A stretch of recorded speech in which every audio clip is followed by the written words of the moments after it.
invito a mi hermano para que se siente, que podamos conversar un poco sobre un bello tema que ustedes propusieron y que no deja de enriquecer nuestra propia experiencia. Y amigos son el Señor, porque cada vez que una comunidad expone un tema o pide un tema particular, y sobre todo lo hacen bajo ciertos títulos sugerentes, pues obligan al predicador a instarse a sí mismo, a revolver sus apuntes, a devolverse en su propia historia para generar desde allí una nueva experiencia de enseñanza y un nuevo momento de compartir. Y eso ocurre también esta noche a través de esta pregunta que ustedes se hacen, que nos hacemos juntos y que vamos a tratar de responder esta noche a la luz de la Escritura. ¿Por qué necesito de la oración? Y eso es curioso, porque pues todos en los grupos de oración pues, procuramos orar, ¿no? Y por ello procuramos encontrarnos con el Señor. Pero qué bueno preguntarse hoy por la justificación de ello. ¿Por qué estoy orando? ¿Y qué consiste la oración? Y esa pregunta yo creo que obedece mucho a cierto síntoma social que hay entre nosotros, y ese síntoma es el pragmatismo. Todos nosotros siempre buscamos saber para qué sirven las cosas, ¿no? Cuando usted va a un centro de electrodomésticos y encuentra un electrodoméstico que es poco común y lo ve allí muy bien presentado y tal vez en el centro del almacén para hacerlo todavía más sugerente y más atractivo, y se lo ofrecen como el último producto, pues usted lo primero que hace es preguntar: ¿y eso para qué sirve? ¿Cierto? ¿Cuál es su utilidad? Y podríamos decir que todo el mundo hoy en día vive en torno a ¿qué? A la utilidad, ¿no? Es una bendición y al mismo tiempo un riesgo, sobre todo cuando preguntamos por la utilidad del ser humano, de las personas. Porque cuando se entra en ese camino, pues puede caerse en peligrosos escollos. Pregunte usted para qué sirve la vida de un recién nacido, y entonces tendrá razones para hacer eugenesia y matarlo, ¿no? O para qué sirve un niño en el vientre de su madre, y entonces podríamos dar lugar al aborto, ¿no? O para qué sirve un viejo, y entonces podríamos decir, pues matémoslo de una vez y caeríamos en la eutanasia, ¿no? Fácilmente, en el momento en que empezamos a ser demasiado pragmáticos, podríamos tornarnos también en demasiado inhumanos. Pero vale la pregunta hoy, esta noche, para el Señor, y el Señor quiso responderla abundantemente en la Escritura cuando le sugerimos al Señor, colocamos sugestivamente bajo su mirada el hecho de interpretarlo sobre para qué sirve la oración, por qué la necesito en mi vida. Y quisiera que el Señor nos respondiera no con un texto típico de oración, sino más bien con la quiesencia del orar. ¿Para qué oro? ¿Hacia dónde camino cuando oro? A través de un testimonio de Jesús en el Evangelio de Juan, en el capítulo 15, en los versos 1 y siguientes. Dice la Sagrada Escritura: yo soy la vid verdadera y mi Padre es el labrador. Toda rama que no da fruto en mí, la corta, y toda rama que da fruto, la limpia para que dé más fruto.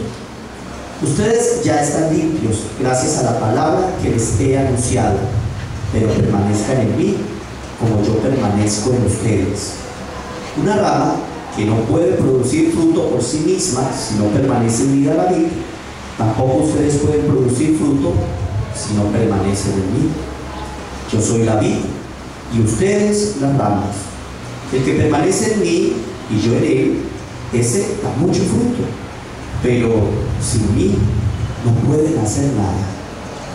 Al que no permanece en mí lo tiran y se secan, como a las ramas que las amontonan, se echan al fuego y se queman. Mientras ustedes permanezcan en mí y mis palabras permanezcan en ustedes, pidan lo que quieran y lo conseguirán. Mi Padre es glorificado cuando ustedes producen abundantes frutos. Entonces pasan a ser discípulos míos. Como el Padre me amó, así también los he amado yo. Permanezcan en mi amor. Si cumplen mis mandamientos, permanecerán en mi amor, como yo he cumplido los mandamientos de mi Padre y permanezco en su amor. Les he dicho todas estas cosas para que mi alegría esté en ustedes y su alegría sea completa. Este es mi mandamiento, que se amen unos a otros como todos se aman, porque no hay amor más grande que dar la vida por sus amigos, y son ustedes mis amigos si cumplen lo que les mando. Palabra del Señor. Gloria a ti, Señor Jesús. Este texto es muy significativo. Es parte de un gran discurso que empieza desde el capítulo 13 y que culminará en el capítulo 16. Y que no es otra cosa que el testamento espiritual de Jesús, la despedida que hace Jesús en la última cena. Y por eso, como toda despedida, el Señor hace una serie de afirmaciones muy importantes, radicales, y se quiere lapidarias. Usted podrá notar que cuando una persona ya está a punto de irse, cuando está muriendo, entonces deja lo mejor para el final, ¿no? Las afirmaciones fuertes de la vida se dejan para el final, pasan las novelas, pasan la vida real, ¿no? Sí, cuando una persona, cuando la mala va a morir, entonces termina soltando todo lo que no nos habían contado en el libreto durante 4 meses o 5 meses y medio. Finalmente sabemos de quién era hija Maricruz, ¿no? Pero en el camino, pues eso no sucede. ¿Cuándo sucede? Sucede al final, cuando se está en la definitividad de las cosas. La vida alcanza definitividad cuando estamos próximos a morir. Pues no, hay alguna gente que no sabe cuándo se va a morir, pero cuando uno tiene eso cerca, cuando uno pues siente que se llega, Dios santo, y se cae, ok, vale. Bueno, si se cae de ahí, no fui yo. Bien. Pero cuando usted tiene, por lo menos como, no digo la certeza, pero sí por lo menos como la impresión, la sospecha leve de que algo le va a pasar, pues usted trata de definir sus cosas, ¿no? Y de definir su vida. Lo encuentra uno por eso que las personas de cierta edad, cuando dicen yo quiero hacer mi testamento, ¿no? Porque con ello quiere como fijar sus últimas voluntades. Jesús también quiere testar, y la manera de testar se condensa en el Evangelio de Juan a través de estos capítulos que van del 13 al 16, y de manera particular en el centro de este discurso, que es justamente lo que acabamos de escuchar.